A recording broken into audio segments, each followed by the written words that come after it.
Hello friends, study রিনোভেটে সকলকে স্বাগত। ICDS supervisor crash কোর্সের জেনারেল স্টাডিজের ডে 35 অংশ দেখবো। বাকি পার্টগুলোর লিংক অফকোর্স ডেসক্রিপশন বক্সে দেওয়া আছে, তোমরা কিন্তু সেখান থেকে দেখে নেবে। আজকে ফিজিক্সের আলোচনা করবো। ফিজিক্সের চ্যাপ্টার ওয়াইজ কোশ্চেন আলোচনা করছি। ফিজিক্সটা খুব ইম্পর্টেন্ট, তার জন্য চ্যাপ্টার ওয়াইজ ধরে ধরে করাচ্ছি। আজকে তার পার্ট 7 অংশ। বাকি পার্টগুলোর লিংক এই ডে 35 এর মধ্যেই আছে, তোমরা সেখান থেকে কিন্তু অবশ্যই দেখে নেবে। ভিডিওটি প্রথম থেকে শেষ অবধি শুনবে, কারণ এখানে আমি ডিটেলসে আলোচনা করছি, শুধুমাত্র প্রশ্ন ও উত্তর আলোচনা করছি না। অনেক কিছু জিনিস বলবো, অনেক কিছু ডেফিনেশন বলবো, সুতরাং প্রথম থেকে মন দিয়ে শুনবে। যারা এখনো অব্দি সাবস্ক্রাইব করেনি তারা অবশ্যই চ্যানেলটিকে সাবস্ক্রাইব করো এবং পাশে বেল আইকনটি টিপে রাখো নিত্য নোটিফিকেশন পাচ্ছ আমাদের সাথে জুড়ে থাকার জন্য। এই উইকে আমরা মক টেস্ট নেবো, লাইভ মক টেস্ট, তার জন্য রেডি থাকো। এই উইকে আমরা ম্যাথমেটিক্স, রিজনিং এবং জেনারেল স্টাডিজ সবগুলোর মধ্যে একসাথে নেব, সুতরাং তার জন্য কিন্তু রেডি থাকো। আমরা কিন্তু তোমাদের সময় জানিয়ে দেবো। 107 দেখো, কোশ্চেন দেখো, আলোর তরঙ্গ দৈর্ঘ্য কত? আলোর তরঙ্গ দৈর্ঘ্য হচ্ছে 3900 থেকে 27800 আমস্ট্রম। আমস্ট্রমকে কিন্তু এইভাবে লেখে, এ লেখে, মাথায় হচ্ছে তোমার এই একটা ফুটকরি লেখে, ঠিক আছে? এটা হচ্ছে আমস্ট্রং এর সাইন। তো আলোর তরঙ্গ দৈর্ঘ্য ইংরেজি কি? ওয়েভলেন্থ। ওকে, এর হচ্ছে ভ্যালুটা কিন্তু পরীক্ষায় পড়ে। নেক্সট কোশ্চেন 108 এর কোশ্চেন, শব্দের গতিবেগ কোন মাধ্যমে সবথেকে বেশি হয়? শব্দের গতিবেগ কিন্তু কঠিন মাধ্যমে সবথেকে বেশি হয়, ঠিক আছে? সলিডে শব্দের গতিবেগ সব থেকে বেশি। আবার যদি সলিডের মধ্যে বলা হয় তাহলে কিন্তু স্টিলেতে হচ্ছে সব থেকে বেশি শব্দের গতিবেগ হয়। নেক্সট হচ্ছে 109 কোশ্চেন, আলোর গতিবেগ কোথায় সব থেকে বেশি? আলোর গতিবেগ হচ্ছে শূন্য মাধ্যমে বা ভ্যাকুয়ামে সব থেকে বেশি হয়। এগুলো নিয়ে ডিটেলস কিছু বলার দরকার নেই, তরঙ্গ দৈর্ঘ্য নিয়ে অলরেডি আলোচনা করে নিয়েছি, বাস এগুলো শুধু জেনে রাখবে তাহলেই হবে। কোশ্চেন নাম্বার 110 দেখো, শূন্য মাধ্যমে আলোর গতিবেগ কত? শূন্য মাধ্যমে আলোর গতিবেগ প্রচুরবার পরীক্ষায় পড়ে।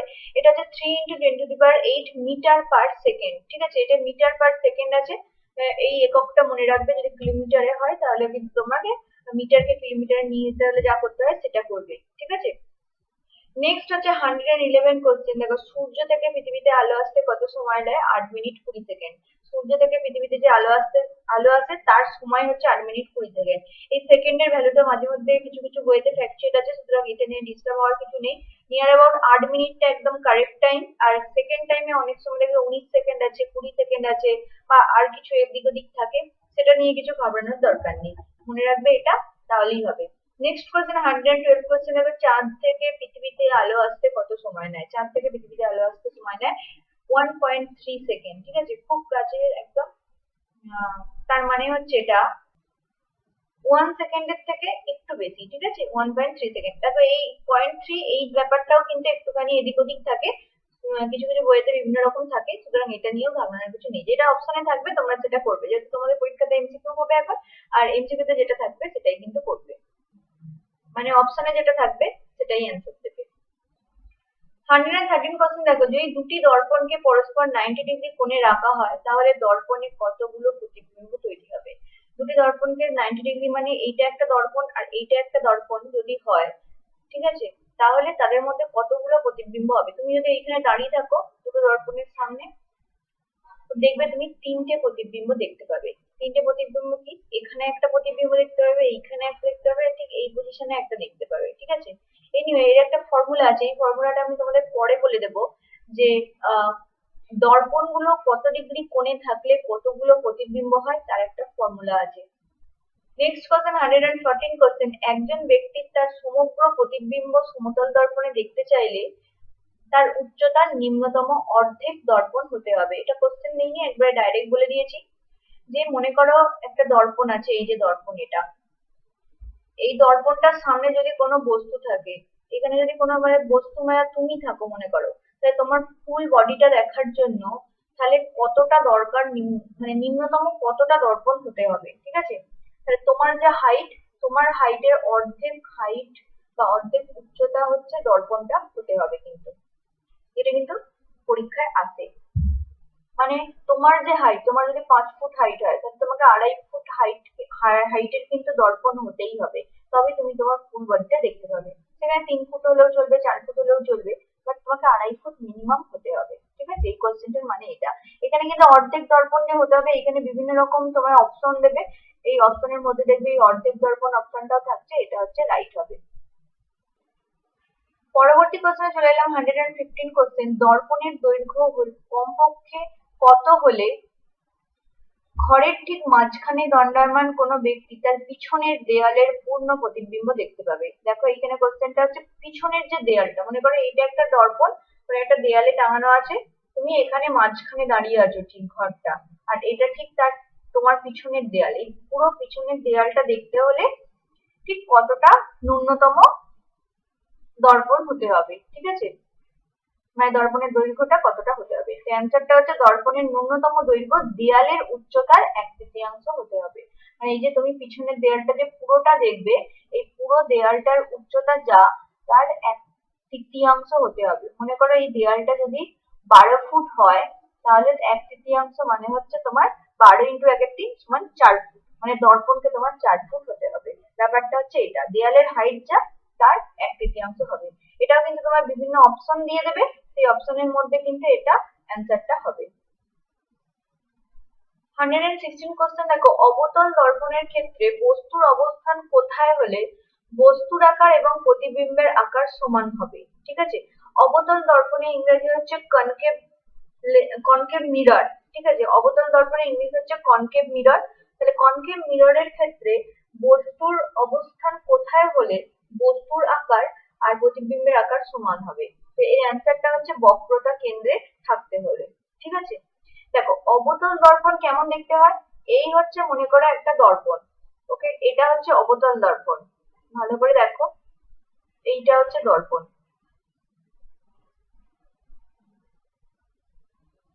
এই পয়েন্টটাকে বলা হচ্ছে মেরু, দেখো এই পয়েন্টটাকে বলা হচ্ছে মেরু, ঠিক আছে।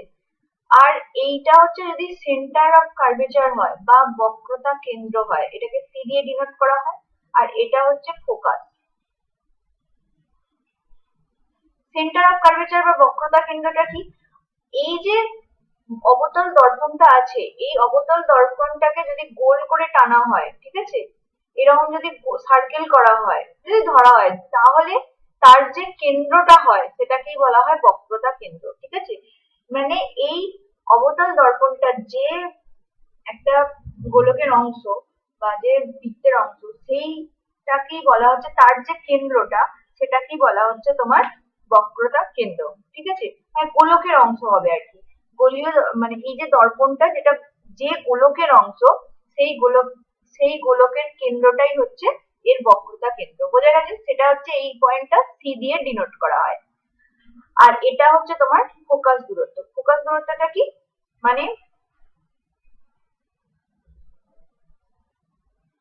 মনে করো অনেকগুলো আলোক রশ্মি এখানে এসে পড়ছে, ঠিক আছে, অনেকগুলো আলোক রশ্মি এর উপর আপাতিত হওয়ার পর তারা যখন ফিরে যাবে, এইভাবে যখন ফিরে যাবে, যে পয়েন্টে মিলিত হবে সেই পয়েন্টটাই হচ্ছে তোমার ফোকাস, মুখ্য ফোকাস, ঠিক আছে, ভালো করে বুঝবে। মনে করো এখানে আমি আরেকবার দেখাচ্ছি, এটা হচ্ছে তোমার অবতল দর্পণ। এবার এখানে তোমার হচ্ছে অনেকগুলো আলোক রশ্মি এইভাবে আপাতিত হচ্ছে দর্পণের উপর, ওকে, আর এটা হচ্ছে তার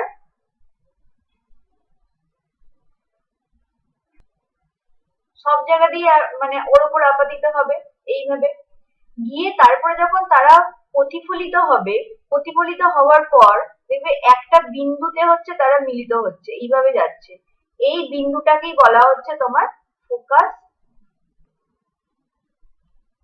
ঠিক আছে। এটাই হচ্ছে ফোকাস, ব্যাস এটুকু জানলেই হবে। আর এই যে পয়েন্টটা, এই পয়েন্টটা মানে মাঝখানের যে পয়েন্টটা, সেটা হচ্ছে তোমার মেরু। এই মেরু থেকে ফোকাসের দূরত্বটা হচ্ছে বলা হয় ফোকাস দৈর্ঘ্য, ঠিক আছে। আর যখন ব্যাসার্ধ যেটা, সরি বক্রতা কেন্দ্র যেটা করেছিলাম, সেই বক্রতা কেন্দ্র থেকে মেরু অবধি দূরত্বকে বলা হয় বক্রতা ব্যাসার্ধ, ওকে, রেডিয়াস অফ কার্ভেচার বা বক্রতা ব্যাসার্ধ। এগুলো হচ্ছে কয়েকটা ছোট ছোট ডেফিনেশন। এবার তোমার এখানে কোশ্চেনটা দেওয়া আছে যে অবতল দর্পণের ক্ষেত্রে বস্তুর অবস্থান কোথায় হলে বস্তুর আকার প্রতিবিম্বের আকার সমান হবে। বস্তু যদি এই সি পয়েন্টে থাকে বা বক্রতা কেন্দ্রে থাকে, তাহলে এখানে যে বস্তুর প্রতিবিম্ব তৈরি হবে, মানে যেটা হচ্ছে প্রতিবিম্ব আর কি, সেটা হচ্ছে তোমার বস্তুর আকারের সাথে সমান হবে, বোঝা গেছে। এটা হচ্ছে অ্যান্সার। অনেকগুলো অপশন দেবে, যেমন ফোকাস, বক্রতা কেন্দ্র এবং ফোকাসের মাঝখানে, ঠিক আছে, এরকম অনেকগুলো অপশন দেবে, তার অ্যান্সারটা হয়ে যাবে বক্রতা কেন্দ্র। নেক্সট হচ্ছে বক্রতা কেন্দ্র ইংরেজি হচ্ছে সেন্টার অফ কার্ভেচার। 117 কোশ্চেন দেখো, অবতল দর্পণের ক্ষেত্রে বস্তুকে কোথায় রাখলে প্রতিবিম্ব অসৎ হবে। তো এর অ্যান্সারটা হচ্ছে ফোকাস এবং মেরুর মধ্যে। ঠিক আছে, ফোকাস পয়েন্ট আর মেরু কোনটা বলে দিয়েছি। ওর মাঝখানে যদি থাকে, এটা যদি তোমার অবতল দর্পণটা হয় আর এটা তোমার মেরু, আর এটা যদি তার ফোকাস হয়, তাহলে বস্তুকে যদি এই জায়গাতে রাখা হয় তাহলে সেটা হচ্ছে অসৎ হবে। অসৎ মানে কি, তখন বস্তুটা কোথায় তৈরি হবে বলতো? বস্তুটা তখন এই দিকে তৈরি হবে, অসৎ হবে। সুতরাং ফোকাস এবং মেরুর মধ্যে এটা হচ্ছে অ্যান্সার। কোশ্চেন নাম্বার 118 দেখো, উত্তল দর্পণের ক্ষেত্রে প্রতিবিম্বর প্রকৃতি কেমন হয়? সবসময় অসৎ এবং সমশিষ্ট হয়। উত্তল দর্পণটা কেমন দেখতে? এইরকম হচ্ছে উত্তল দর্পণ দেখতে। ঠিক আছে, এদিকে হচ্ছে মিররের যে একটা তোমার এর মতন থাকে না, পিছনে যেটা থাকে সেটাকে এইভাবে ডিনোট করা হয়। তো এইটা হচ্ছে তোমার উত্তল দর্পণ। ঠিক আছে, তো উত্তল দর্পণের ক্ষেত্রে প্রতিবিম্বর আকৃতি প্রকৃতি আর কি সবসময় অসৎ এবং সমশিষ্ট হয়। নেক্সট হচ্ছে 119 কোশ্চেন, সূর্যোদয় এবং সূর্যাস্তের সময় সূর্যের রং লাল কেন হয়? দেখো, এটি হচ্ছে কারণ তোমাকে অনেকগুলো অপশন দেবে, সেই অপশনের মধ্যে তোমাকে কারণটা মানে বাছতে হবে। তো এটা হচ্ছে স্ক্যাটারিং এর জন্য হয়, কারণ সূর্যোদয় এবং সূর্যাস্তের সময় যে সূর্যের যে বিভিন্ন রংগুলো হয়, রামধনু রং, সেই রংগুলো সবগুলোই হচ্ছে ছড়িয়ে যায়, শুধুমাত্র কি লাল রঙের আলো ছড়াতে পারে না। কারণ কি? কারণ লাল রঙের আলোর তরঙ্গ দৈর্ঘ্য বেশি হয়, তাই এটি ছড়াতে পারে না আর আমাদের চোখে এসে পৌঁছায়। ঠিক আছে, তাহলে অ্যান্সারটা হয়ে যাবে স্ক্যাটারিং এর জন্য। তার জন্য হচ্ছে লাল রংটাকে আমরা দেখতে পাই। আর সেটা হচ্ছে কারণই হচ্ছে, এবার কারণটা হচ্ছে এতখানি কারণ যে সূর্যের মানে লাল রঙের আলোর তরঙ্গ দৈর্ঘ্য সব থেকে বেশি হয়, তার জন্য বেশি ছড়িয়ে যেতে পারে না, আর তার কারণে আমাদের চোখে এসে পৌঁছায়। অন্যান্য আলোগুলো অন্যান্য রংগুলো ছড়িয়ে যায়, কারণ তাদের তরঙ্গ দৈর্ঘ্য কম হয়। আর তার কারণে কিন্তু সিগন্যাল, বিপদকালীন সিগন্যাল হিসাবে কিন্তু লাল রংটাকেই বাছা হয়। ঠিক আছে, যাতে লাল আলোটা আমাদের চোখে যাতে তাড়াতাড়ি এসে পৌঁছায়, এই কারণে। মনে রাখবে তাহলে রিজনটা কিন্তু হচ্ছে স্ক্যাটারিং অফ লাইট। ঠিক আছে, এই অপশনটাই কিন্তু থাকবে। স্ক্যাটারিং থাকবে, রিফ্লেকশন থাকবে, রিফ্র্যাকশন থাকবে, ডিসপারশন থাকবে, এরকম থাকবে, কিন্তু অ্যান্সারটা হবে স্ক্যাটারিং, ছড়িয়ে যাওয়ার জন্য। নেক্সট হচ্ছে 120 কোশ্চেন, সমুদ্রের রং নীল দেখায় কারণ। কারণ কি? কারণ হচ্ছে একই কারণ, যে সূর্যের আলো ওর উপর পড়ে ছড়িয়ে যায়, তার মধ্যে জল যে আছে, জল সব আলোগুলোকে শোষণ করে নেয়। ঠিক আছে, আহ তরঙ্গ আর শুধুমাত্র নীল রঙের আলোকে হচ্ছে সে ছড়িয়ে দেয়। মানে অ্যাকচুয়ালি বলতে গেলে ব্যাপারটা যে স্ক্যাটারিং এ পৌঁছে যায়, যে সূর্যের যে বিভিন্ন রঙের আলোগুলো থাকে তার মধ্যে লাল রঙের বলো বা বিভিন্ন লাল রং, ভায়োলেট কালার, এইসব যে রংগুলো আছে সূর্যের, সেগুলো তরঙ্গ দৈর্ঘ্য বেশি হওয়ার জন্য সেগুলো জল হচ্ছে সেগুলো অ্যাবজর্ব করে নেয়। আর বাকি যে নীল কালারটা আছে, নীল কালারটা তরঙ্গ দৈর্ঘ্য কম হওয়ার জন্য সেটা ছড়িয়ে যায়, তার জন্য আমরা রংটাকে নীল দেখাই। একই কারণ হচ্ছে আকাশের রং নীল দেখায়, তার কারণ একই। ঠিক আছে, এটাই হচ্ছে স্ক্যাটারিং এর জন্য। নেক্সট হচ্ছে 121, পৃথিবীতে যদি কোনো বায়ুমণ্ডল না থাকতো তাহলে আকাশকে কেমন দেখাতো? দেখো, আকাশকে তখন কালো দেখাতো। কেন কি বলতো?